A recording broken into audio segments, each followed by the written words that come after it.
Hello बच्चों, आप सभी का स्वागत है आपके अपने यूट्यूब चैनल चंद्रिका लेक्चरर में। और आज इस वीडियो यहाँ पर हम देखेंगे जेक 10वां बोर्ड फाइनल एग्जाम 2026 के लिए साइंस विज्ञान में, ठीक है, विज्ञान में चैप्टर 1, ठीक है, रासायनिक अभिक्रियाएं एवं समीकरण, इस चैप्टर का all VBI objective question answer. Total यहाँ पर 80 प्लस, ठीक है, 10-20 क्वेश्चन नहीं है, टोटल यहाँ पर 80 प्लस ऑब्जेक्टिव क्वेश्चन है। और जो हम यहाँ पर दे रहे हैं ना, अगर पूरा वीडियो आप देख लेते हैं, सभी क्वेश्चन को आप अच्छे से याद कर लेते हैं, तो फाइनल एग्जाम में इस चैप्टर से 4-5 क्वेश्चन तो पक्का आते हैं, ठीक है। 2-3 4-5 क्वेश्चन जरूर रहेंगे, ठीक है। अगर पूरा देख लेते हैं तो आप फाइनल एग्जाम में एक भी क्वेश्चन इस चैप्टर से नहीं छोड़ेंगे, ठीक है। सभी का सभी आप उत्तर आसानी से दे दोगे, ये मेरा यहाँ पर गारंटी है, ठीक है। हम यहाँ पर क्या कर रहे हैं, चैप्टर वाइज साइंस में, ठीक है, चैप्टर वाइज साइंस में ऑब्जेक्टिव क्वेश्चन यहाँ पर हम कंप्लीट कर रहे हैं, ठीक है। ऑल सब्जेक्ट का हम वीडियो बना रहे हैं, सिर्फ साइंस में नहीं, ऑल सब्जेक्ट का, यहाँ पर सामाजिक विज्ञान में भी, यहाँ पर गणित में भी, हिंदी में भी, ठीक है, ऑल सब्जेक्ट का हम यहाँ पर चैप्टर वाइज ऑब्जेक्टिव क्वेश्चन यहाँ पर हम दे रहे हैं, ठीक है। तो चलिए देखते हैं आज साइंस में चैप्टर 1 रासायनिक अभिक्रियाएं एवं समीकरण। वीडियो पसंद आए तो लाइक, शेयर और कमेंट जरूर कीजिए, ठीक है। चलिए पहला क्वेश्चन यहाँ पर लेते हैं, Fe2O3 + 2Al arrow Al2O3 + 2Fe ऊपर दी गई अभिक्रिया किस प्रकार की है, ठीक है। तो संयोजन अभिक्रिया, द्विविस्थापन अभिक्रिया, वियोजन अभिक्रिया, विस्थापन अभिक्रिया आप पढ़े होंगे। तो यह है विस्थापन अभिक्रिया। यह विस्थापन अभिक्रिया क्यों है, हम बता रहे हैं, यह एक विस्थापन अभिक्रिया क्योंकि जो एल्युमिनियम है, एल्युमिनियम आयरन को, ठीक है, देख लो यहाँ पर आयरन को यानी Fe को उसके ऑक्साइड Fe2O3 से विस्थापित कर रहा है और यहाँ पर Al2O3 बना रहे हैं, ठीक है, खुद यहाँ पर, ठीक है। Fe यानी आयरन को हटा के इस जगह पर एल्युमिनियम यहाँ पर आ जा रहे हैं, ठीक है, ओके। Al2O3 यहाँ पर बना रहे हैं, तो ये विस्थापन अभिक्रिया हो गया, ठीक है। आगे बढ़ते हैं, नेक्स्ट क्वेश्चन, लौह चूर्ण पर तनु हाइड्रोक्लोरिक अम्ल डालने से क्या होता है। तो हाइड्रोक्लोरिक अम्ल HCl हो गया, HCl, ठीक है। लौह चूर्ण यानी हमें यहाँ पर Fe यानी आयरन है। अगर इसमें हम बात करें तो लौह चूर्ण पर तनु हाइड्रोक्लोरिक अम्ल डालने से क्या होता है, तो हाइड्रोजन गैस निकलता है H2 और आयरन क्लोराइड बनता है, ठीक है, आयरन क्लोराइड बनता है, यहाँ पर FeCl2 बनता है। तो पहला जो ऑप्शन है यहाँ पर सही होगा कि हाइड्रोजन गैस एवं आयरन क्लोराइड बनता है। क्लोरीन गैस एवं आयरन हाइड्रोक्साइड बनता है, नहीं, कोई भी क्रिया नहीं होती, नहीं।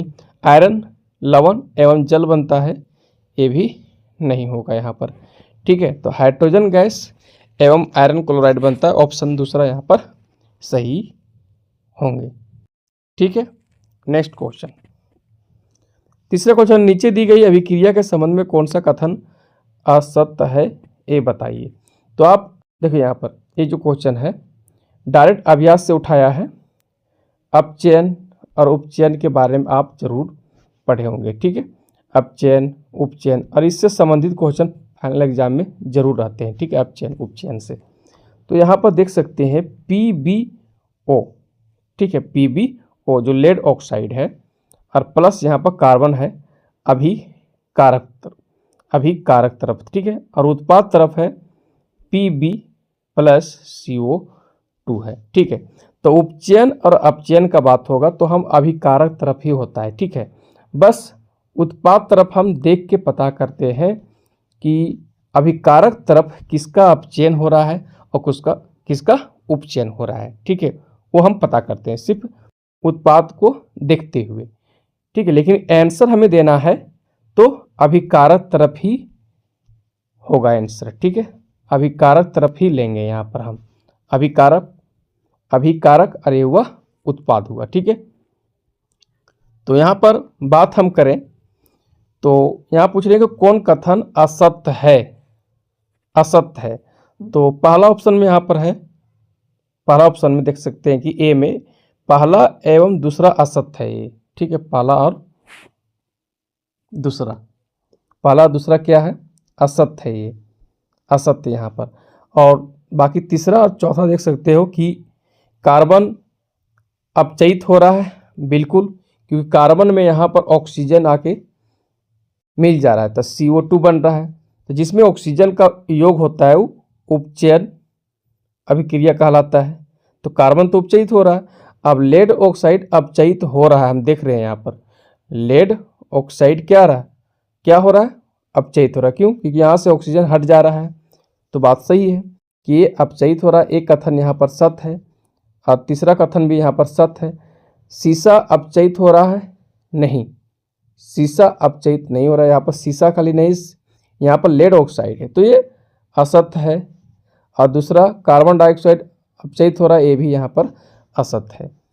ठीक है, तो असत्य यहाँ पर पूछा गया तो पहला ऑप्शन, पहला और दूसरा, पहला और दूसरा, बाकी यहाँ पर सब क्या है, ये दोनों ऑप्शन सत्य है। यहाँ पर पहला और दूसरा जो ऑप्शन है ना ये असत्य होगा।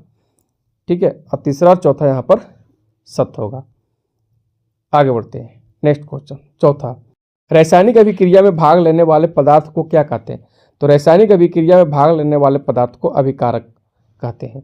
ठीक है, जैसे यहाँ देखो ए है ना, ए एरो के तीर का निशान से पहले इधर लेफ्ट साइड, इधर राइट साइड बात कर रहे हैं, तो लेफ्ट साइड जो है इसे अभिकारक कहते हैं। ठीक है, तो अभिक्रिया में भाग ले रहे हैं, तो अभिक्रिया में भाग लेने वाले पदार्थ को क्या कहते हैं, अभिकारक कहते हैं। ठीक है, आगे रासायनिक अभिक्रिया के फलस्वरूप बने पदार्थ को क्या कहते हैं? तो जो यहाँ पर एरो के राइट साइड जो पदार्थ बन रहे हैं इसे उत्पाद बोलते हैं। क्या बोलते हैं? उत्पाद बोलते हैं। ठीक है, प्रोडक्ट्स, प्रोडक्ट अंग्रेजी में बोलते हैं प्रोडक्ट्स। ठीक है, उत्पाद। आगे नेक्स्ट क्वेश्चन, किसी रासायनिक अभिक्रिया में उत्पाद का कुल द्रव्यमान अभिकारक के द्रव्यमान के होता है बराबर, कम, अधिक, शून्य, तो बराबर होता है। ठीक है, अभिकारक में अगर हम बात करें उत्पाद का कुल द्रव्यमान और अभिकारक के द्रव्यमान होता है। ठीक है, यहाँ पर अभिकारक के द्रव्यमान और उत्पाद का कुल द्रव्यमान, अगर दोनों बात यहाँ पर हम कर ले, ठीक है, किसी रासायनिक अभिक्रिया में उत्पाद का कुल द्रव्यमान अभिकारक के द्रव्यमान के होता है, यानी बराबर होता है।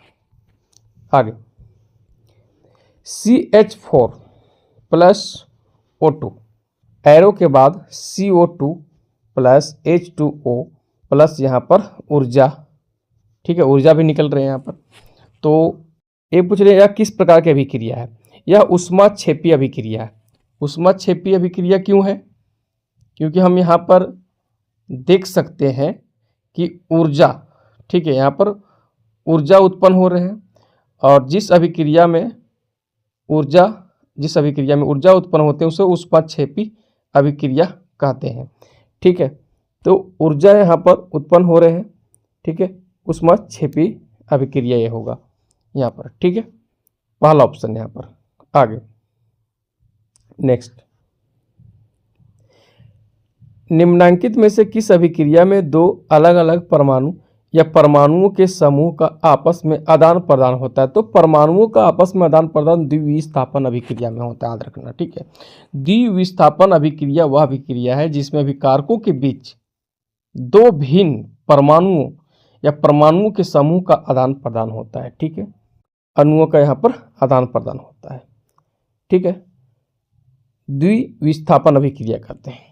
ओके, आयनों का आदान प्रदान, याद रखना, आयनों का आदान प्रदान होता है इसमें द्विविस्थापन अभिक्रिया। संयोजन, वियोजन, विस्थापन तो आप आसान है इसका परिभाषा, और द्विविस्थापन का भी आसान है इसका परिभाषा। ठीक है, आगे बढ़ते हैं। रासायनिक अभिक्रिया को संतुलित किस नियम के आधार पर किया जाता है? ठीक है, तो द्रव्यमान संरक्षण के नियम को बनाए रखने के लिए ही हम लोग रासायनिक अभिक्रिया को संतुलित करते हैं। ठीक है, आगे बढ़ते हैं।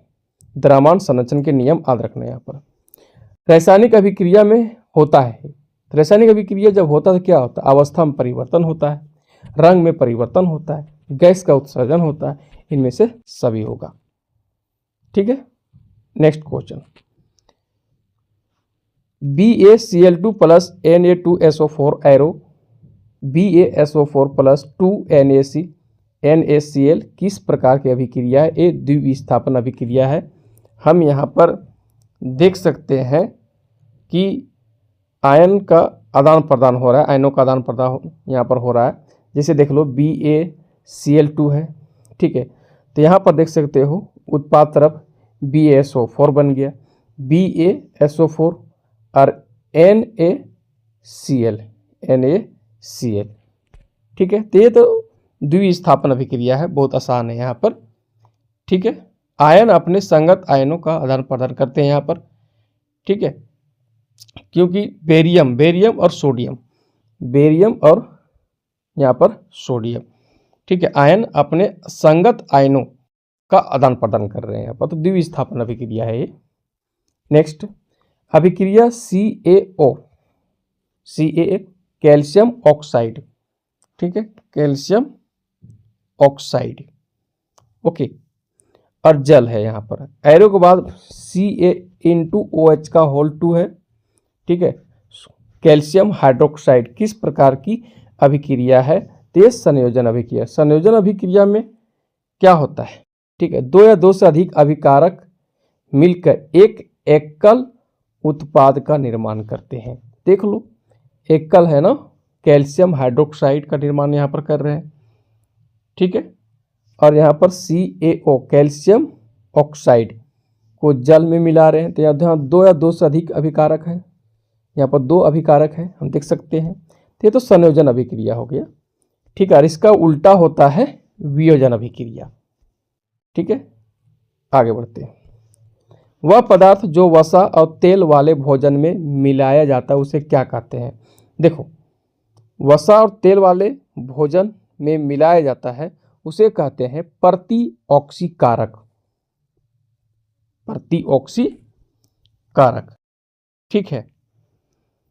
क्योंकि यहाँ पर बात करें तो वसा और तेल युक्त खाद्य पदार्थ को खराब होने से, ठीक है, खराब होने से बचाने के लिए प्रतिऑक्सीकारक, खराब होने से बचाने के लिए प्रतिऑक्सीकारक, अंग्रेजी में इसे अगर हम यहाँ पर बात करें तो एंटीऑक्सीडेंट, ठीक है, ओके, मिलाए जाते हैं। एंटीऑक्सीडेंट यहाँ पर प्रतिऑक्सीकारक, ये हो जाएगा प्रतिऑक्सीकारक हो जाएगा, ताकि वसा और तेल वाले जो भोजन है वो खराब नहीं हो, ठीक है। आगे बढ़ते हैं। नेक्स्ट, उस उत्पाद का नाम बताएं जहां लोहे की बुरादे की अभिक्रिया पतला HCl से होती है। तो यहाँ पर अगर हम बात करें, ठीक है, जब लोहे के बुरादे तन्नु हाइड्रोक्लोरिक अम्ल यानी HCl के साथ अभिक्रिया करते हैं तो आयरन क्लोराइड FeCl2 और हाइड्रोजन गैस H2O उत्पन्न करते हैं। तो यहाँ पर देखें ऑप्शन, हम तो जल वाला तो होगा नहीं सबसे पहले, अब बच गया हाइड्रोजन गैस बचा हुआ है, तो Fe2 वाला होगा, ठीक है, 2 आयरन 2 क्लोराइड तथा हाइड्रोजन गैस, तीसरा ऑप्शन यहाँ पर सही होंगे, ठीक है। आगे बढ़ते हैं। नेक्स्ट क्वेश्चन, मैग्नीशियम फीता को जलाने से पहले रगड़ा जाता है क्योंकि उस पर खालिस्तान का लेप होता है। तो उस पर किसका लेप होता है? मैग्नीशियम फीता पर अगर जलाने से पहले रगड़ा जाता है क्योंकि उस पर लेप होता है क्षारीय मैग्नीशियम ऑक्साइड का होता है, ठीक है, क्षारीय मैग्नीशियम ऑक्साइड का। तो ऑप्शन यहाँ पर बी सही होंगे, ठीक है। आगे बढ़ते हैं। नेक्स्ट क्वेश्चन क्या है? जब तांबा हवा से अभिक्रिया करती है तो उस पर हरे रंग की परत खालिस्तान यानी चढ़ जाती है, ठीक है। तो तांबा हवा से अभिक्रिया करती है।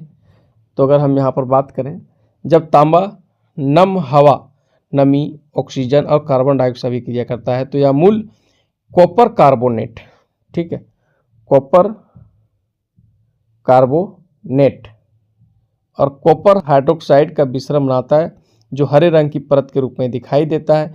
यह परत मुख्य रूप से कॉपर कार्बोनेट है, Cu2CO3 कॉपर कार्बोनेट।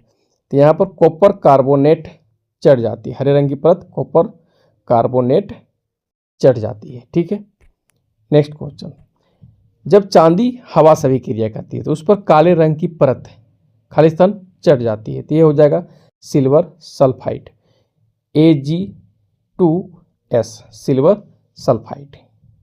नेक्स्ट, अभिक्रिया Fe+CuSO4, एरो के बाद हम यहाँ पर देख सकते हैं FeSO4+Cu किस प्रकार की अभिक्रिया है। तो हम देख सकते हैं Fe जो आयरन है वो कॉपर को हटाकर खुद उसके जगह पर बैठ गया और FeSO4 और Cu को हटा दिया गया, तो विस्थापन अभिक्रिया हो गया, ठीक है। कौन सा विस्थापन अभिक्रिया यहाँ पर हो गया, ठीक है। आयरन यहाँ पर अगर हम बात करें जो Fe है वो कॉपर को हटा दिया और उसके जगह पर बैठ गया ये और FeSO4, ठीक है, ये तो विस्थापन अभिक्रिया हो गया। नेक्स्ट क्वेश्चन,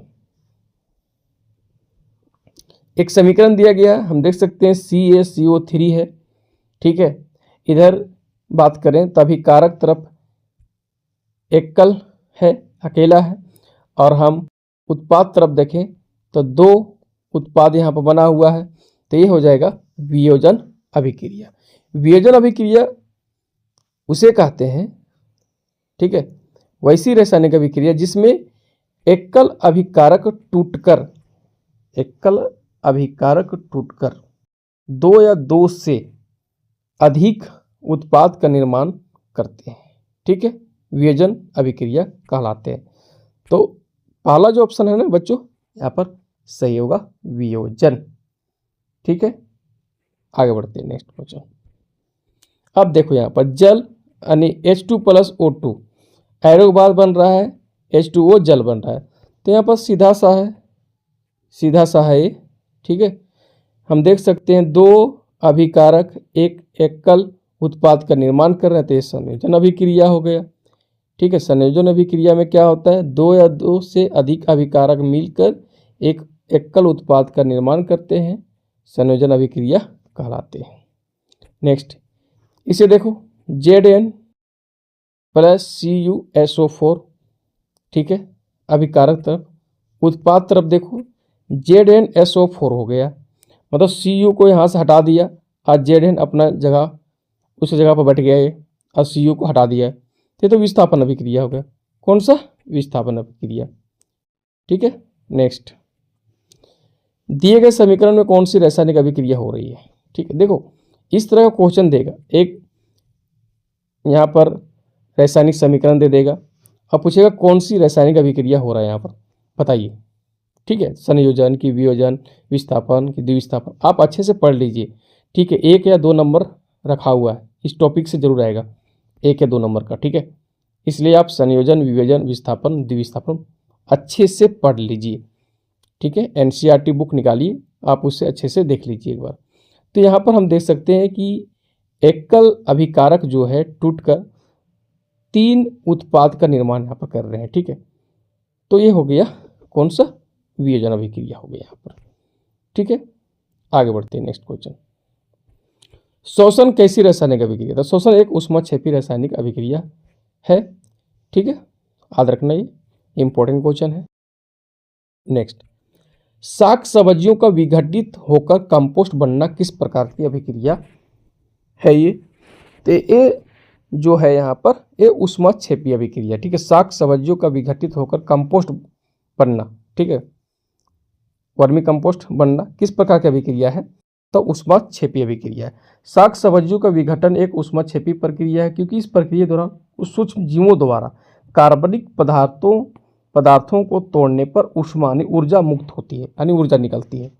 तो जिस अभिक्रिया में ऊर्जा मुक्त होती है, ऊर्जा निकलती है, उसे ऊष्माक्षेपी अभिक्रिया कहते हैं। ठीक है, यानी ऊष्मा निकलती है। आगे, शरीर में भोजन का पचना किस प्रकार का अभिक्रिया? तो इसमें वियोजन होगा ना, क्या हो जाएगा? वियोजन अभिक्रिया हो जाएगा। ठीक है, शरीर में भोजन का पचना एक जटिल प्रक्रिया है जिसमें बड़े जटिल अणु सरल अणुओं में टूट जाते हैं। यह मुख्य रूप से अपचयन और ऑक्सीकरण अभिक्रियाओं की एक श्रृंखला है, लेकिन भोजन का विघटन अपचयन का एक प्रमुख भाग है। तो हम कह सकते हैं वियोजन अभिक्रिया हो जाएगा यहाँ पर। ठीक, शरीर में भोजन का पचना किस प्रकार का अभिक्रिया है? वियोजन अभिक्रिया इसमें। नेक्स्ट क्वेश्चन, मैग्नीशियम फीता का हवा में जलना अभिक्रिया है, ठीक, ऊष्माक्षेपी अभिक्रिया। ठीक है, मैग्नीशियम फीता का हवा में जलना कैसी अभिक्रिया है? ये ऊष्माक्षेपी अभिक्रिया है। ठीक है, मैग्नीशियम धातु का हवा में जलना एक दहन अभिक्रिया है जिसमें ऊष्मा और प्रकाश ऊर्जा मुक्त होती है, इसलिए यह एक ऊष्माक्षेपी अभिक्रिया होती है। ठीक, याद रखना, मैग्नीशियम फीता का हवा में जलना ऊष्माक्षेपी रासायनिक अभिक्रिया है ये। ठीक है, नेक्स्ट क्वेश्चन है कली चूना। कली चूना देखो यहाँ पर, यह है बिना बुझा हुआ चूना। ठीक है, CO कैल्शियम ऑक्साइड, बिना बुझा हुआ चूना जो हम लोग मार्केट से चूना लाते हैं पैकेट में, उसका फॉर्मूला होता है COO होता है। अब हम क्या करते हैं, उसे हम लोग जल में डालते हैं। ठीक है, तो प्राप्त होता है हमें बुझा हुआ चूना। इसका फॉर्मूला होता है CaN2OH का होल 2 होता है। ठीक है, तब अभिक्रिया होती है। कली चूना पर जब जल डाला जाता है तब अभिक्रिया होती है ऊष्माक्षेपी अभिक्रिया। ठीक है, ऊष्माक्षेपी अभिक्रिया।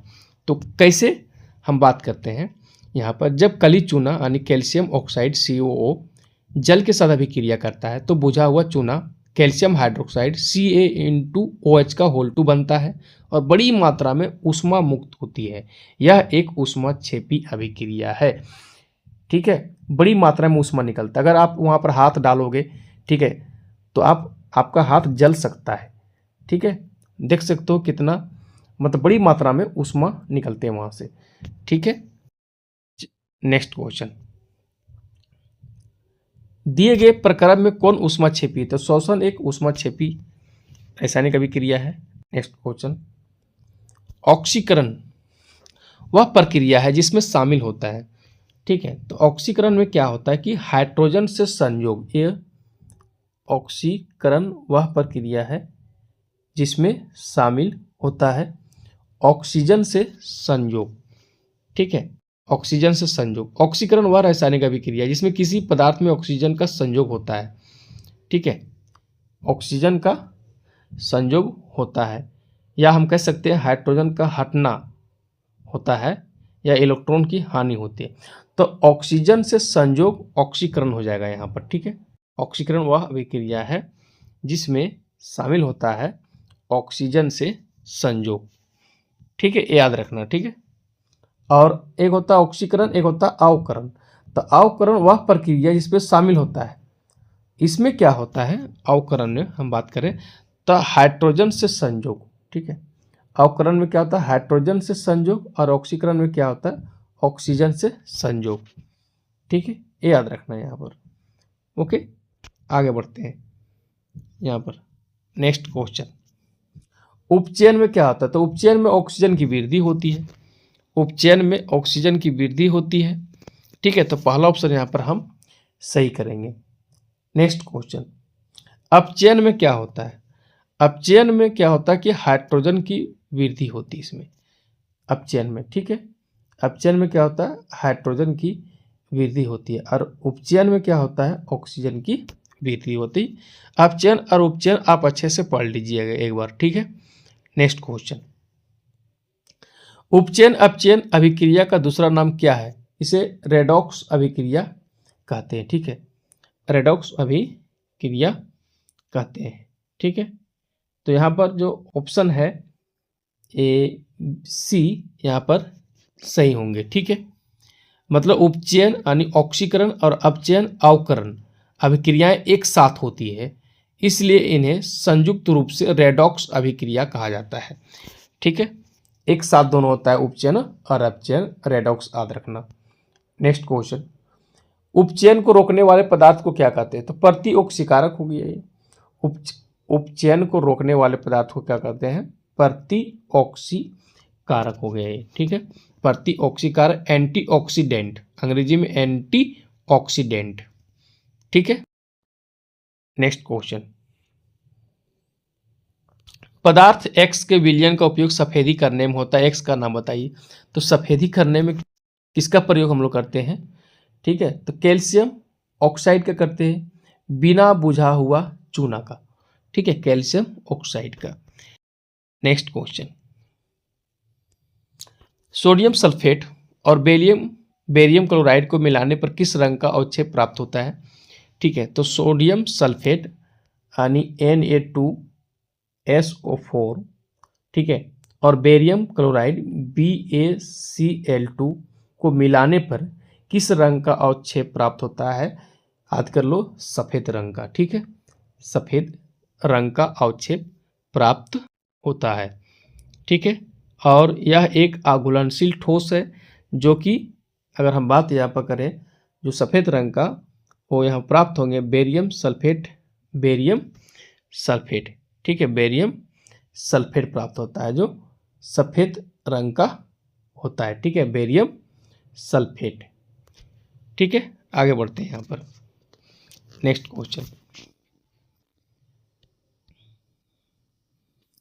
क्वेश्चन है, अभिक्रिया ZnO+C एरो के बाद Zn+CO में किसका उपचयन होता है? तो उपचयन हम अभिकारक तरफ ही देखेंगे, ठीक है, उत्पाद से हमें कोई मतलब नहीं, सिर्फ यहाँ से हम देख के यानी सहारा, एक तरह से सहायता लेंगे यहाँ से हम, ठीक है, ये हमारा सहायता कर रहा है यहाँ से उपचयन और अपचयन चुनने में।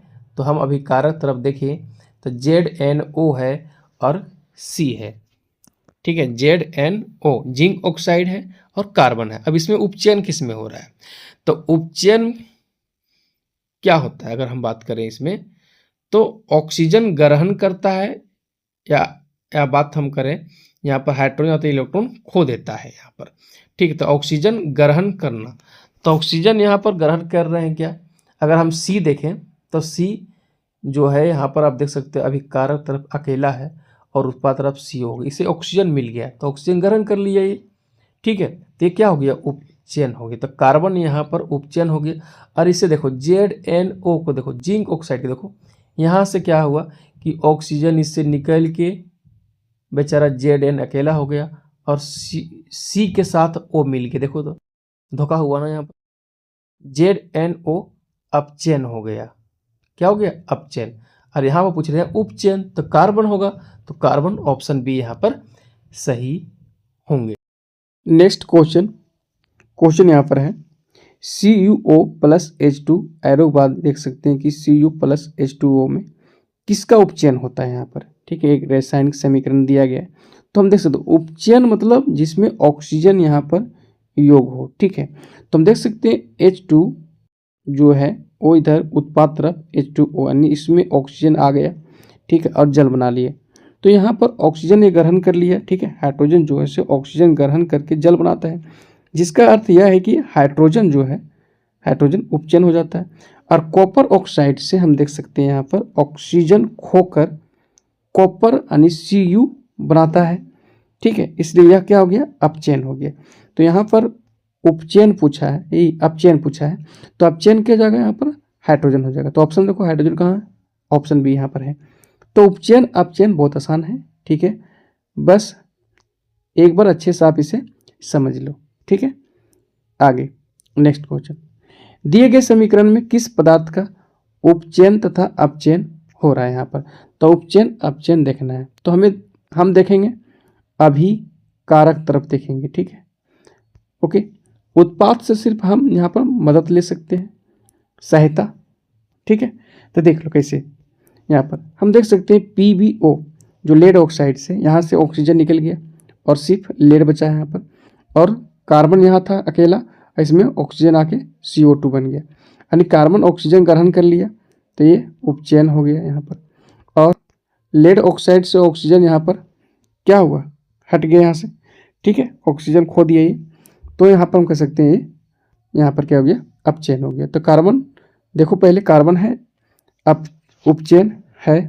अब यहाँ पर देखो कि PbO लेड ऑक्साइड है, हाँ लेड ऑक्साइड भी है। तो कार्बन हो गया उपचयन और अपचयन यहाँ पर हो गया लेड ऑक्साइड हो गया। ठीक है, तो ऑप्शन जो बी है यहाँ पर सही होंगे। नेक्स्ट क्वेश्चन, इनमें से कौन सी अभिक्रिया नहीं होगी? तो CuSO4 प्लस Fe, ये अभिक्रिया इसमें हो जाएंगी। CuSO4 प्लस Zn, ये भी हो जाएंगे।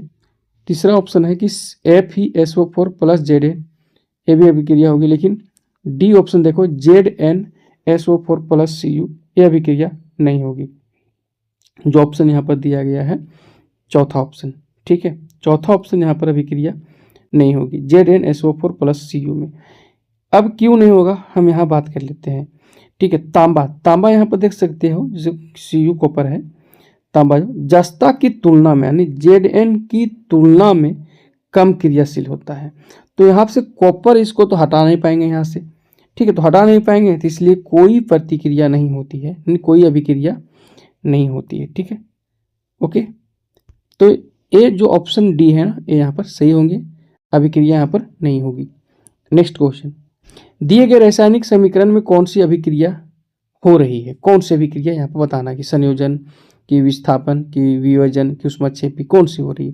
तो हम देख सकते हैं जो Pb है यानी लेड सीसा, CuCl2 यहाँ पर दिया गया है। ठीक है, CuCl2 यहाँ पर दिया गया है। तो यहाँ पर हम देख सकते हैं कि Cu को हटा के यानी Pb जो है यहाँ से हटा दिया और PbCl2 बनाया। ठीक है, Cu को अलग कर दिया यहाँ से, ठीक, अलग ही यहाँ पर हो गया ये। ठीक है, तो ये विस्थापन अभिक्रिया हो, अधिक अभिक्रियाशील जो तत्व है वो कम अभिक्रियाशील तत्व को हटा देता है वहाँ से। ठीक है, यानी विस्थापन कर देता है, विस्थापन अभिक्रिया, विस्थापित कर देता है, विस्थापन अभिक्रिया हो गया यहाँ पर। ठीक है, तो इस प्रकार की अभिक्रिया जिसमें अधिक अभिक्रियाशील तत्व किसी कम अभिक्रियाशील तत्व को उसको यौगिक से विस्थापित कर देता है, विस्थापन अभिक्रिया कहलाता है। बहुत आसान है ये। ठीक है, संयोजन, वियोजन, विस्थापन, ऊष्माक्षेपी, द्विविस्थापन, ठीक है, ये सब आसान है यहाँ पर। नेक्स्ट क्वेश्चन, निम्न में से कौन विस्थापन अभिक्रिया का उदाहरण है? तो हमें विस्थापन अभिक्रिया यहाँ पर देखना है। अगर हम पहला ऑप्शन देखें तो CO एरो के बाद CaO प्लस CO2, ठीक है, कार्बन डाइऑक्साइड और कैल्शियम ऑक्साइड यहाँ पर बन रहे हैं। तो हम यहाँ पर कह सकते हैं ये है क्या, वियोजन अभिक्रिया है। वियोजन अभिक्रिया में क्या होता है कि एकल अभिकारक टूटकर दो या दो से अधिक उत्पाद का निर्माण करते हैं। ठीक है, तो ये हो जाएगा। और डी ऑप्शन देख लो, यहाँ पर देख सकते हैं दो या दो से अधिक अभिकारक मिलकर एक एकल उत्पाद बना रहा है यहाँ पर। ठीक है, बिना बुझा हुआ चूना को जल में मिला रहे हैं तो बुझा हुआ चूना प्राप्त हो रहे हैं यहाँ पर। तो ये तो हो गया संयोजन, ये हो गया वियोजन। अब बच गए दो ऑप्शन यहाँ पर, बी और सी। ठीक है, तो बी देखो, Fe जो है यहाँ पर हम देख सकते हैं CuSO4 यानी Cu को हटा के, ठीक है, इसका स्थान ग्रहण कर लिया और FeSO4 बन गया ये। Cu को हटा दिया यानी कॉपर को हटा दिया यहाँ से। ठीक है, कॉपर, ओके, तो ये क्या हो गया, विस्थापन और विस्थापन अभिक्रिया का उदाहरण हमें देखना था। ठीक है, तो ऑप्शन यहाँ पर बी सही होंगे। नेक्स्ट क्वेश्चन, अब इसमें देखो निम्नांकित में से कौन सी द्विविस्थापन अभिक्रिया है जिसमें आयनों का आदान प्रदान होगा? देख लो, तो ऑप्शन दूसरा देखो बाबू, ए जो है ना बच्चों, द्विविस्थापन अभिक्रिया जिसमें आयनों का आदान प्रदान होता है। ठीक है, आयनों का आदान प्रदान देख लो, Na2SO4 प्लस BaCl2 है ना। अब इधर देखो उत्पाद तरफ तुम देखो, BaCl2 नहीं रहेगा, है ही नहीं। देखो BaSO4 बना लिया ना, तो BaSO4 A हो गया और यहाँ पर NaCl A हो गया। आयनों का आदान प्रदान हो गया, यहाँ पर अदला बदली कर लिया ये। ठीक है, ये हो गया द्विविस्थापन अभिक्रिया। और C प्लस O2 CO2 बन रहा है, तो दो या दो से अधिक अभिकारक मिलकर एक एकल उत्पाद का निर्माण करते हैं, वो संयोजन हो गया यहाँ पर। ठीक है, तो ये संयोजन अभिक्रिया यहाँ पर दिखा रहा है। ठीक है, ये हो गया द्विविस्थापन अभिक्रिया यहाँ पर हो गया। ठीक है, आगे बढ़ते हैं यहाँ पर। और भी यहाँ पर है कि द्विविस्थापन अभिक्रिया कौन कौन है। ठीक है, तो यहाँ पर हम देख सकते हैं कि केवल यहाँ पर दूसरा जो है ना, केवल दो, जो दूसरा उदाहरण है यहाँ पर, दूसरा उदाहरण यही केवल द्विस्थापन अभिक्रिया का यहाँ पर उदाहरण है और यहाँ पर नहीं है। ठीक है, केवल दो।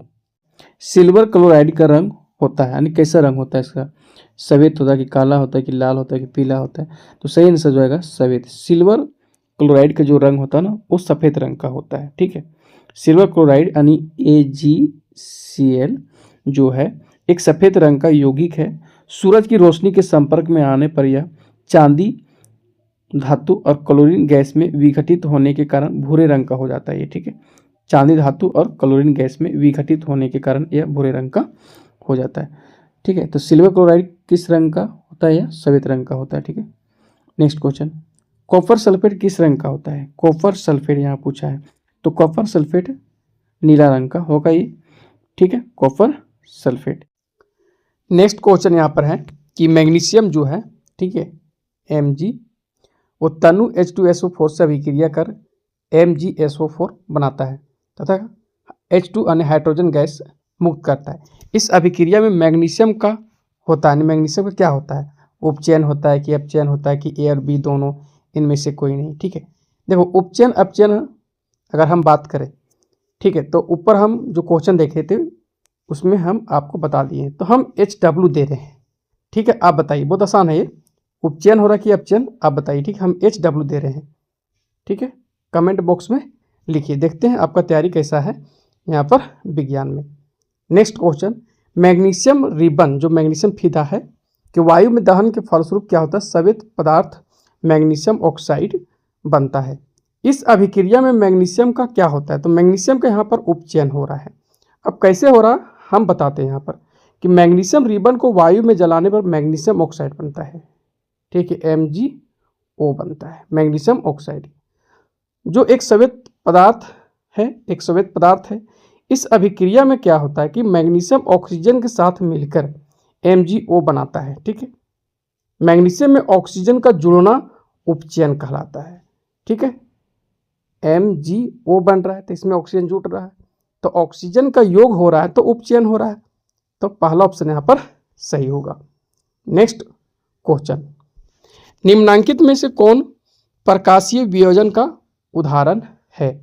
अब वियोजन अभिक्रिया में हम देखते हैं कि एगो विद्युत के बारे में, विद्युत वियोजन पढ़ना पड़ता है, प्रकाशीय यानी सूर्य का प्रकाश है वो यहाँ पर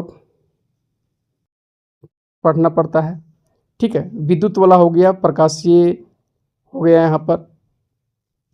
ठीक है, और एक ऊष्मा वाला हो गया। ठीक है, वियोजन अभिक्रिया के उदाहरण है। ठीक है, तो यहाँ पर हम बात करें वियोजन अभिक्रिया को अपघटन अभिक्रिया भी बोलते हैं। ठीक है, अपघटन अभिक्रिया भी। तो यहाँ पर बात कर रहे हो रहा है कि प्रकाशीय वियोजन का बात हो रहा है, सूर्य का प्रकाश वाला बात हो रहा है यहाँ पर। ठीक है, तो सूर्य के प्रकाश की उपस्थिति में क्या होता है, जो AgBr है। ठीक है, AgBr है, यहाँ पर ऊपर में हम तीर के ऊपर लिखेंगे सूर्य का प्रकाश लिखेंगे। ठीक है, एकल अभिकारक टूटकर, ठीक है, दो उत्पाद यहाँ पर बन रहा है, एगो Ag बन रहा है और एगो Br बन रहा है, यहाँ पर Br2 होगा। ठीक है, Ag प्लस Br2 होगा, Br2 होगा। ठीक है, सिल्वर ब्रोमाइड इसे पढ़ते हैं, सिल्वर ब्रोमाइड। सूर्य के प्रकाश की उपस्थिति में सिल्वर अलग होता है और ब्रोमीन यानी B2 में विघटित हो जाता है। तो ये हो गया प्रकाशीय वियोजन का उदाहरण हो गया। बाकी आप देख सकते हैं कि H2O है, ये विद्युत अपघटन है यहाँ पर हो रहा है। ठीक है, विद्युत वियोजन का उदाहरण यहाँ पर दे रहा है। ठीक है, ये जो जल है यहाँ पर देख सकते हैं, यहाँ पर ऊपर में तीर के ऊपर हम लिखेंगे विद्युत। ठीक है, विद्युत अपघटन लिखेंगे और H2 और O2 में यहाँ पर टूटेगा। ठीक है, विघटित होगा, हाइड्रोजन अलग और ऑक्सीजन अलग होगा यहाँ पर। तो ये भी है यहाँ पर वियोजन अभिक्रिया, क्योंकि एकल अभिकारक जो है से टूटकर दो उत्पाद यहाँ पर बन रहे हैं। अब ये देखो CaCO3, तो ऊपर हम लिखेंगे ऊष्मा। अगर इसे हम संगमरमर का रासायनिक सूत्र है ये, ठीक है, कैल्शियम कार्बोनेट, याद रखना। तो अगर हम ऊपर तीर के ऊपर में हम ऊष्मा लिखें, ठीक है, इसे ऊष्मा दें हम यहाँ पर, तो ये CaO यानी कैल्शियम ऑक्साइड, कैल्शियम ऑक्साइड बिना बुझा हुआ चूना का रासायनिक सूत्र, और प्लस में CO2 कार्बन डाइऑक्साइड गैस भी निकलेंगे यहाँ पर। ठीक है, तो ये हो गया ऊष्मा वाला, ये हो गया प्रकाशीय वियोजन, ये हो गया विद्युत वाला। ठीक है, 3 है, याद रखना। ठीक है, ओके, और एग्जाम में देंगे, फाइनल एग्जाम में जरूर पूछेंगे। ठीक है, कई बार जो है फाइनल एग्जाम में क्वेश्चन पूछे भी गए हैं। ठीक है, आगे बढ़ते हैं। ऊष्मीय वियोजन अभिक्रिया का उदाहरण बताइए। ऊष्मा वाला, तो ऊष्मा वाला हो गया CaCO3 संगमरमर। अगर यहाँ पर हम ऊपर में तीर के ऊपर में ऊष्मा लिख देंगे और CO प्लस CO2 हो जाएगा, तो ऑप्शन यहाँ पर भी सही होंगे। ठीक है, ऊपर हम देख लें प्रकाशीय वियोजन का, ऊष्मीय वियोजन का। ठीक है, और एक जो जल वाला है ये विद्युत वाला हो गया यहाँ पर। ठीक है, और एक और है प्रकाशीय वियोजन वाला, देखो ये है AgCl सिल्वर क्लोराइड, ये भी है। ठीक है, Ag अलग होगा और Cl2 अलग होगा यहाँ पर। तो प्रकाशीय वियोजन वाला 2 को पढ़ना पड़ता है। ठीक है, AgBr सिल्वर ब्रोमाइड वाला और AgCl सिल्वर क्लोराइड वाला। ठीक है, चलिए आगे बढ़ते हैं। नेक्स्ट क्वेश्चन, निम्नांकित में से कौन सी अभिक्रिया ऊष्मा शोषी अभिक्रिया होती है? तो ऊष्मा शोषी अभिक्रिया में क्या होता है, जिसमें ऊष्मा का अवशोषण होता है। यहाँ पर हम बात करें, ठीक है, ऊष्मा का अवशोषण। ऊष्मा शोषी अभिक्रिया वो होती है जिसमें ऊर्जा अवशोषित होती है। तो कैल्शियम कार्बोनेट जो चौथा ऑप्शन है, कैल्शियम कार्बोनेट का CaCO3 की बात हो रहा है, कैल्शियम कार्बोनेट का संगमरमर का रासायनिक सूत्र है, का अपघटन यानी वियोजन करके त्वरित चूना यानी COO और कार्बन डाइऑक्साइड CO2 बनाना, ये ऊष्मा शोषी अभिक्रिया हो गया। यहाँ पर क्वेश्चन है, नमी वाले दिन हाइड्रोजन क्लोराइड गैस तैयार करने के दौरान गैस को आमतौर पर कैल्शियम क्लोराइड युक्त गार्ड ट्यूब से गुजारा जाता है। गार्ड ट्यूब में लिए गए कैल्शियम क्लोराइड की भूमिका है, एक गैस से नमी को अवशोषित करता है। सी ऑप्शन यहाँ पर सही होंगे। ठीक है, आगे बढ़ते हैं। निम्न में से कौन अपचायक है? H2S है यहाँ पर अपचायक। नेक्स्ट क्वेश्चन, निम्न में से कौन उपचायक है? तो यहाँ पर क्लोरीन क्या है? उपचायक है। ठीक है, नेक्स्ट क्वेश्चन, निम्न में से कौन उपचायक एवं अपचायक दोनों है?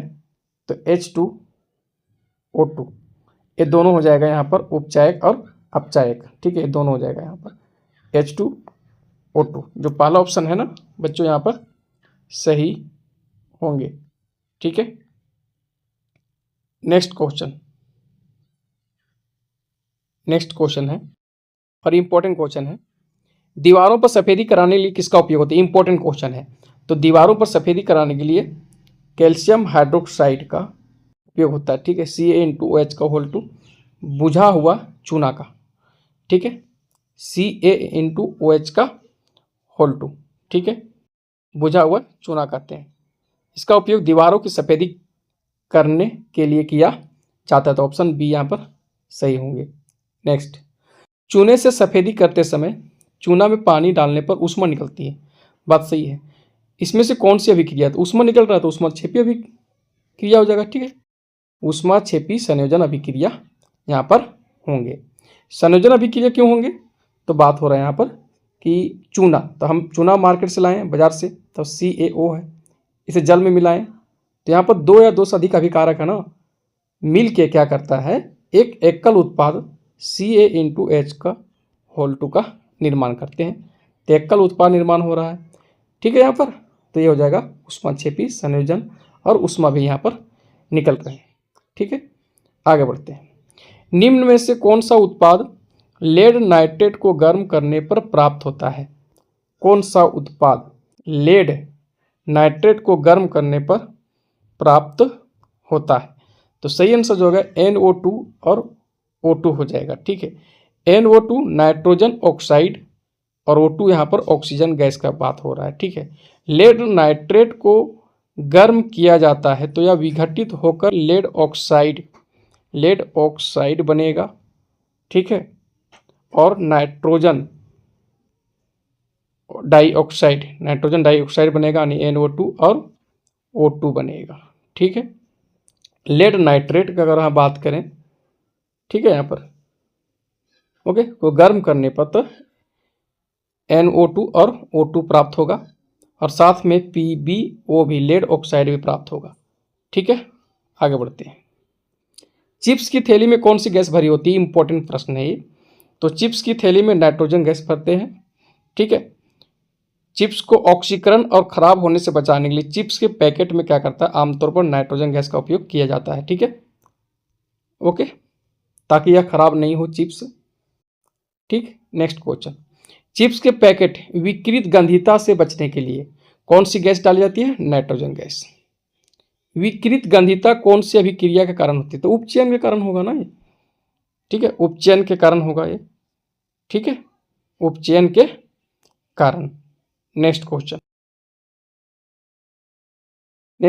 है C+O2 एरो CO2 किस प्रकार की अभिक्रिया है? ये तो संयोजन अभिक्रिया है, दो अभिकारक है, एकल उत्पाद बन रहे हैं यहाँ पर, संयोजन। ठीक है, नेक्स्ट क्वेश्चन, जंग लगना किस प्रकार का अभिक्रिया है? तो संयोजन अभिक्रिया हो जाएगा जंग लगना। ठीक है, संयोजन अभिक्रिया। नेक्स्ट, लोहे पर जिंक लेपित करने की प्रक्रिया को कहते हैं, यानी कि यह जस्तीकरण बोलते हैं। इसको क्या बोलते हैं बच्चों? जस्तीकरण, आर्द्रीकरण। लोहे या इस्पात पर जंग लगने से बचाने के लिए जस्ता की पतली परत चढ़ाने की प्रक्रिया को जस्तीकरण कहते हैं। जस्ता यानी जिंक का परत चढ़ाते हैं। ठीक है, लोहे या इस्पात पर, तो इस प्रक्रिया को बोलते हैं जस्तीकरण बोलते हैं, याद रखना। ठीक है, इंपॉर्टेंट प्रश्न है ये। नेक्स्ट, चांदी के ऊपर काली परत का चढ़ना उदाहरण क्या है? तो काली परत यहाँ पर चढ़ जा रहे हैं तो संक्षारण है ना, संक्षारण हुआ यहाँ पर। ठीक है, संक्षारण। नेक्स्ट क्वेश्चन, तांबे के ऊपर हरी परत का चढ़ना संक्षारण हो गया, और क्या है ये? आगे, जल का विद्युत अपघटन एक अपघटन अभिक्रिया है। जल के विद्युत अपघटन के दौरान मुक्त होने वाले हाइड्रोजन ऑक्सीजन गैसों का मोल अनुपात कितना होता है? 2:1 होता है, याद रखना ये। ठीक है, कितना होता है? 2:1 होता है। ठीक है, आगे, जल का विद्युत अपघटन किस प्रकार की अभिक्रिया है? तो वियोजन अभिक्रिया है। जल का विद्युत अपघटन, देखो हम यहाँ पर रासायनिक समीकरण लिख रहे हैं, जैसे H2O हो रहा है। ठीक है, H2O जल का यहाँ पर फॉर्मूला है H2O। अब यहाँ पर विद्युत अपघटन ऊपर में लिखेंगे विद्युत, ठीक है, अपघटन, तो ये क्या हो जाएगा? H2+O2 बनेगा। ठीक है, तो एकल अभिकारक टूटकर यहाँ पर 2 या 2 से अधिक उत्पाद का निर्माण कर रहे हैं। यहाँ पर हम देख रहे हैं 2। ठीक है, 2 उत्पाद का निर्माण कर रहे हैं, तो ये वियोजन अभिक्रिया हो गया। ठीक है, वियोजन अभिक्रिया में हम पढ़े था ना, उष्मा वाला, विद्युत अपघटन वाला और सूर्य का प्रकाश वाला, प्रकाशीय वियोजन वाला उदाहरण वाला। ठीक है, ऊपर देखे थे क्वेश्चन हम। नेक्स्ट, जल के विद्युत अपघटन में कैथोड पर कौन सी गैस मुक्त होती है? कैथोड पर बात हो रहा है ना। जल की विद्युत अपघटन दौरान कैथोड पर हाइड्रोजन गैस, कैथोड पर हाइड्रोजन गैस, याद रखना। ऐसी पर एक होता है एनोड, एनोड पर ऑक्सीजन गैस। ये दोनों क्वेश्चन को याद रखना, इंपॉर्टेंट प्रश्न है। ठीक है बच्चों, कैथोड पर हो जाएगा हाइड्रोजन गैस मुक्त होती है और एनोड पर ऑक्सीजन गैस मुक्त होती है। ठीक है, आगे बढ़ते हैं।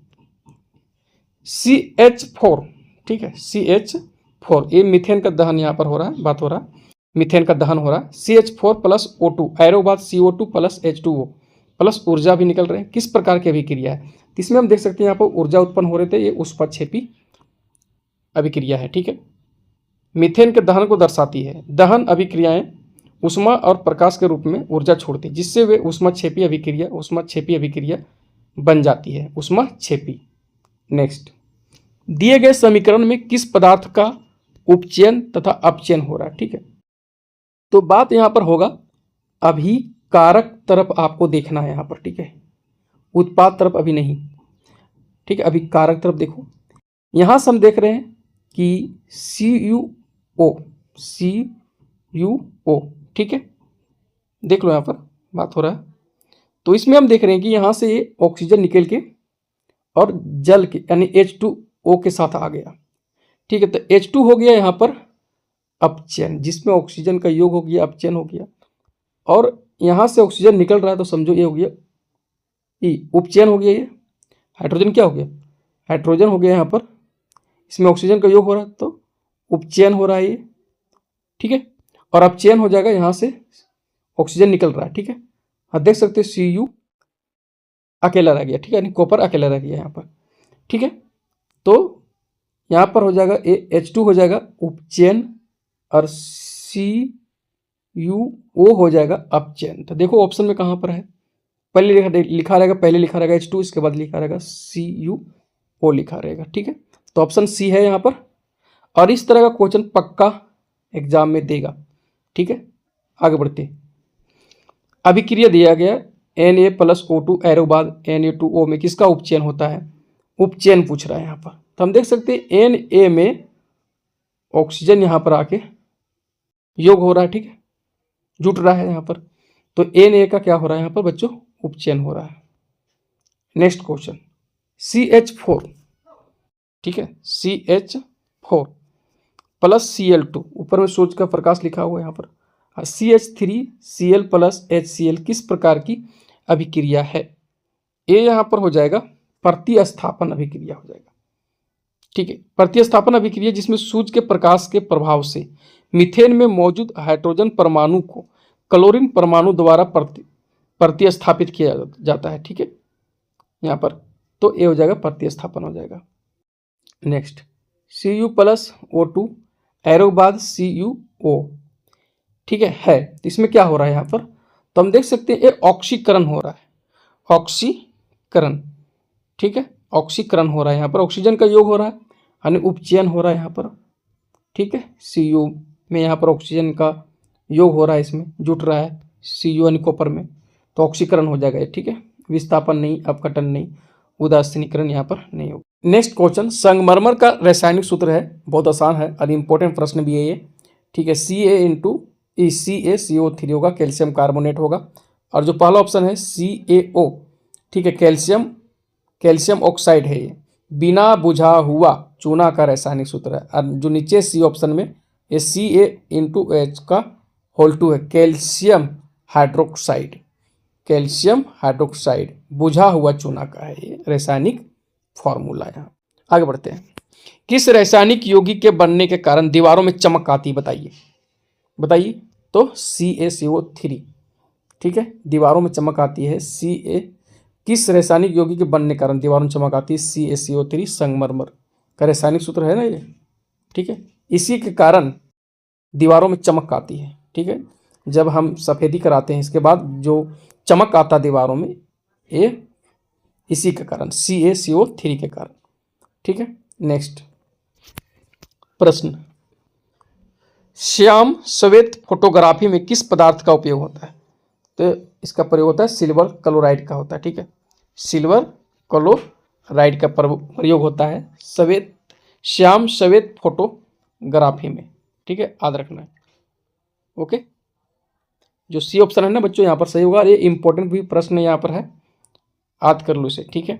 सिल्वर क्लोराइड का प्रयोग होता है यहाँ पर श्याम श्वेत यानी ब्लैक एंड वाइट फोटोग्राफी में सिल्वर क्लोराइड या सिल्वर ब्रोमाइड का उपयोग किया जाता है। सिल्वर ब्रोमाइड का भी होता है, ठीक है। तीसरी जगह पर रहेगा सिल्वर ब्रोमाइड, तो वो भी सही होगा, और सिल्वर क्लोराइड तो ये भी यहाँ पर सही है, ठीक है। नेक्स्ट क्वेश्चन है कि निम्न में से कौन सा समीकरण संतुलित नहीं है, ठीक है। देखो संतुलित अगर हम बात करें, कौन समीकरण संतुलित है, कौन समीकरण संतुलित नहीं, इस तरह का क्वेश्चन फाइनल एग्जाम में जरूर देगा, ठीक है। तो देख लो संतुलित क्या होता है। यहाँ पर बात होता है कि किसी रासायनिक समीकरण को संतुलित तब कहा जाता है जब अभिकारक तरफ अगर बात आप करें, लेफ्ट साइड LHS और उत्पाद तरफ हम बात करें RHS, दोनों पक्षों में प्रत्येक तत्व के परमाणु की संख्या बराबर होना चाहिए। जिसे देख लो यहाँ पर संतुलित नहीं है से पूछ रहे हैं। अब देखो पहला समीकरण दिया गया, इसमें हाइड्रोजन कितना है, 2 है। इधर देखो, इधर कितना हाइड्रोजन है, 2 है ना, 2 हाइड्रोजन है ना, और क्लोरीन इसमें कितना, 2 है। इधर क्लोरीन कितना है, 2, Cl लिखा हुआ है ना यहाँ पर 2 आगे, तो ये संतुलित है, ठीक है। इस तरह से ये देखो सी ऑप्शन देखो 2H2 लिखा है ना, और यहाँ पर O2 लिखा है, और एरो के इधर देखो 2H2, तो 2 दूना कितना हुआ, 4 हाइड्रोजन हो गया, तो 4 हाइड्रोजन यहाँ भी है, 2 दूना 4, और 2 ऑक्सीजन, और 2 ऑक्सीजन यहाँ भी है, तो ये भी संतुलित है, ये भी संतुलित है, ये भी यहाँ पर संतुलित है। लेकिन संतुलित नहीं है कौन, देखो ये संतुलित नहीं है यहाँ पर, ठीक है, ये संतुलित यहाँ पर नहीं है। अब कैसे नहीं है हम यहाँ पर बात करते हैं जरा सा, ठीक है। जैसे दिया गया है PbNO3 और यहाँ पर बाहर में 2 लगा हुआ है। अब यहाँ पर बात कर लेंगे Pb, लेड तो एक है तो कोई दिक्कत यहाँ पर नहीं है। देख लो लेड एक है ना, यहाँ पर हम देख सकते हैं कि लेड यहाँ पर एक है, ठीक है। लेड यहाँ पर कितना है, एक है। अब यहाँ पर N देखो, N हम देखेंगे यहाँ पर, तो सर यहाँ पर तो N जो लिखा हुआ है, अगर हम बात करें यहाँ पर N यानी नाइट्रोजन का बात यहाँ पर हम करें तो इसमें N कितना है नाइट्रोजन, तो 2 नाइट्रोजन परमाणु अभिकारक पक्ष में है, 2। जैसे यहाँ पर 2 बाहर थे, 2 गुना होगा ना 2, और यहाँ पर कितना है देख लो, एक ही है नाइट्रोजन। देख लो उत्पाद पक्ष में केवल 1 नाइट्रोजन परमाणु, इसलिए यह संतुलित नहीं है, ठीक है। नाइट्रोजन देखो यहाँ पर जैसे NO3 लिखा हुआ बाहर में 2 है, तो इसका मतलब 2 नाइट्रोजन हुआ यहाँ पर, ठीक है। 2 नाइट्रोजन हो गया और ऑक्सीजन हो गया 3 दूना 6, 6 ऑक्सीजन हो गया यहाँ पर। तो ऑक्सीजन यहाँ पर 4 ही है, अगर हम एक तरह से देखें तो 2 ऑक्सीजन यहाँ पर है, 2 ऑक्सीजन यहाँ पर है, ठीक है। तो ये संतुलित नहीं है, ठीक है। अभिकारक तरफ जो है तत्व उसका परमाणु संख्या और उत्पाद तरफ जो है तत्व उसका परमाणु संख्या बराबर नहीं है, तो ये संतुलित नहीं है। आगे नेक्स्ट क्वेश्चन, निम्नलिखित में से कौन सी रासायनिक अभिक्रिया संतुलित है, तो तीसरा ऑप्शन देखो यहाँ पर, ये संतुलित है। कैसे, तो यहाँ पर 3Fe है, इधर भी 3Fe है, ऑक्सीजन यहाँ पर 4 है, कितना है यहाँ पर 4 ऑक्सीजन है, तो 4 यहाँ पर ऑक्सीजन है, ठीक है, 4 यहाँ पर ऑक्सीजन है, ओके 4 ऑक्सीजन है। और यहाँ पर अगर बात करें तो 4 दूना 8, हाइड्रोजन यहाँ पर कितना है 8 है, तो हाइड्रोजन इधर भी 8 है, 4 दूना 8 यहाँ पर लिखा हुआ है, ठीक है। तो ये भी यहाँ पर संतुलित है, ऑप्शन सी, ठीक है। इस तरह से आप पता कर सकते हो, ठीक है। और इस पर हम एक अलग वीडियो भी बनाए हैं, जाकर देखिए, उसे अगर आप देख लेते हैं तो आपका संतुलित जो है ये समीकरण, संतुलित समीकरण वाला क्वेश्चन फाइनल एग्जाम में नहीं छूटेगा, ठीक है। ये देखो दिए गए कौन सा रासायनिक समीकरण संतुलित, यहाँ भी ए भी देख रहे हैं, तो ठीक है AgNO3 प्लस NaCl, एरो के बाद NaNO3 प्लस AgCl, ये संतुलित है यहाँ पर। कैसे, Ag यहाँ पर एक है, यहाँ भी इधर एक है, NO3 देख लो, NO3 इधर एक है, Na एक है, Na एक है, और Cl इधर भी एक है, इधर भी Cl एक है, संतुलित है। आगे नेक्स्ट, दिए गए कौन सा रासायनिक समीकरण संतुलित है, तो पहला यहाँ पर संतुलित है, ठीक है। देख लो Ca का होल 2 यहाँ पर है, अगर हम बात करें, और यहाँ पर भी देख लो Ca, कैल्शियम एक है, कैल्शियम एक है, CO3 यहाँ बाहर लगा है, मतलब इसका मतलब अगर हम कार्बन यहाँ पर पहले मिलाए, ऑक्सीजन पहले मिलाते हैं, तो ऑक्सीजन यहाँ पर 2 है, 2 यहाँ पर 4 ऑक्सीजन है, ऑक्सीजन यहाँ पर 4 है, ठीक है। देख लो यहाँ पर, और OH तो अगर अलग हम ले सकते हैं यहाँ पर, तो अगर ऑक्सीजन यहाँ पर 2 है और ऑक्सीजन इधर 2 है, तो कितना हुआ 4 ऑक्सीजन हो गया, ठीक है। और इधर कितना दिया गया है, ऑक्सीजन 4 है, देख लो यहाँ पर 3 ऑक्सीजन यहाँ पर 3 से मल्टीप्लाई होगा, और 1 ऑक्सीजन यहाँ पर है, 4 ऑक्सीजन तो इधर भी हो गया, ठीक है। और कार्बन यहाँ पर कितना है, कार्बन इधर है 3, और इधर कार्बन कितना है यहाँ पर, तो 1 कार्बन यहाँ पर है, और कार्बन यहाँ बात हो रहा ना, तो कार्बन CO2 है, कार्बन तो कार्बन एक ही यहाँ पर है ना, कार्बन एक है यहाँ पर, कार्बन एक है, ठीक है। ये संतुलित है यहाँ पर, ये जो पहला ऑप्शन है ये संतुलित है यहाँ पर, ठीक है। बाकी जो दिया गया संतुलित यहाँ पर नहीं है, सब देख लो, ठीक है। इस तरह चेक कर सकते हो, मिला के आप चेक कर लेना, ठीक है। आगे बढ़ते हैं, निम्न में से कौन संतुलित समीकरण है, तो बी ऑप्शन यहाँ पर संतुलित है, ठीक है, देख लो, ओके। आगे बढ़ते हैं, नेक्स्ट क्वेश्चन, निम्न में से कौन संतुलित समीकरण है, तो बी ऑप्शन यहाँ पर संतुलित है, ठीक है। नेक्स्ट, निम्न में से कौन संतुलित समीकरण, तो देखो ये संतुलित है, H2 यहाँ पर दिया गया ना, संतुलित समीकरण देखना है यहाँ पर ना, तो देखते हैं, मिलाते हैं, पहले यहाँ पर हम चेक करते हैं, H2 प्लस O2, एरो के बाद यहाँ पर 2H2O है, तो हाइड्रोजन 4 हो गया, हाइड्रोजन यहाँ पर 2 ही है, ठीक है। तो यहाँ पर 2 रहेगा, कितना रहेगा 2 रहेगा यहाँ पर, तो संतुलित हो जाएगा। अब यहाँ पर 2 रहना चाहिए, तभी तो समीकरण संतुलित होगा। 2 दूना 4 हाइड्रोजन, इधर 4 हाइड्रोजन और 2 ऑक्सीजन, इधर 2 ऑक्सीजन हो जाएगा, अब बराबर हो जाएगा यहाँ पर, ठीक है। अगर हम देखें यहाँ पर तो एक तरह से सी ऑप्शन संतुलित भी है यहाँ पर, अगर यहाँ पर नहीं दिया गया तो देख लो 4 सोडियम है Na, और यहाँ भी 2 दूना 4 और 2 ऑक्सीजन है 2 ऑक्सीजन, तो ऑप्शन सी यहाँ पर सही होंगे। नेक्स्ट क्वेश्चन है कि इस चित्र में कौन अभिक्रिया हो रही है, यहाँ बताना, ठीक है। तो ये जो चित्र है ना, इसमें वियोजन अभिक्रिया हो रहा है। डायरेक्ट एनसीईआरटी बुक देखिए आप, वहाँ पर एक चित्र है, ये यहाँ पर जो हो रहा है सिर्फ वियोजन अभिक्रिया हो रहा है इसमें, ठीक है। इसमें क्या हो रहा है कि जल का, यहाँ पर देख सकते हैं, जल का विद्युत अपघटन हो रहा है और AH2 बनेगा और O2 बनेगा, ठीक है। एनोड और कैथोड है ना, यहाँ पर देख सकते हो, ओके। तो इसमें हो रहा है वियोजन अभिक्रिया हो रहा है, ठीक है। आगे बढ़ते हैं। और इस चित्र में कौन सी अभिक्रिया हो रही है बताइए। और इस तरह का एग्जाम में क्वेश्चन आते हैं। सूर्य का प्रकाश है, यहाँ पर सिल्वर क्लोराइड, ठीक है, प्रकाशीय वियोजन का है ये, याद करो प्रकाशीय वियोजन का है उदाहरण है ये, ठीक है। इसमें सिल्वर क्लोराइड जो है एकल अभिकारक टूटकर दो उत्पाद बनाते हैं यहाँ पर, ठीक है, सिल्वर क्लोराइड, ठीक है। इसमें तो ये हो जाएगा AgCl है ना, AgCl विघटित होकर जो है AgCl विघटित होकर Ag अलग होगा और Cl अलग होगा यहाँ पर, ठीक है। तो ये तो वियोजन अभिक्रिया दिखा रहा है यहाँ पर, वियोजन अभिक्रिया, ठीक है। नेक्स्ट क्वेश्चन, दिए गए चित्र में किस प्रकार की अभिक्रिया हो रही है। ये जो है इसमें विस्थापन अभिक्रिया हो रही है, ठीक है। इस चित्र में देखो विस्थापन अभिक्रिया, ठीक है। अब कैसे, तो हम यहाँ पर बता रहे हैं, ठीक है। देख लो, ये विस्थापन अभिक्रिया हो रही है यहाँ पर। जैसे Fe है, जो लोहे की कील है, वो कॉपर सल्फेट के विलयन में डुबा रहे हैं, ठीक है, ओके। तो Fe और CuSO4 होता है, SO4। एरो के बाद क्या होगा कि Fe जो आयरन है वो कॉपर को हटा देगा और FeSO4 बना लेगा, ठीक है। अब प्लस Cu अकेला हो जाएगा। तो ये विस्थापन अभिक्रिया। अधिक अभिक्रियाशील तत्व कम अभिक्रियाशील तत्व को क्या करता है, वहाँ से हटा देता है, ठीक है। अधिक अभिक्रियाशील तत्व कम अभिक्रियाशील तत्व को विस्थापित कर देता है। तो यहाँ पर कंप्लीट हम कर लिए सभी क्वेश्चन, ठीक है। टोटल यहाँ पर कितना क्वेश्चन था पता है ना, 87 क्वेश्चन कंप्लीट कर लिए यहाँ पर हम, ठीक है। ये सभी क्वेश्चन इंपॉर्टेंट हैं, आप जो है अच्छे से यहाँ पर याद कर लीजिए। हम नेक्स्ट जो मेरा चैप्टर है 2, ठीक है, चैप्टर 2 वो हम लेकर आ रहे हैं उस चैप्टर का all VBI objective question, chapter 2 का all VBI objective question answer. Okay, bye.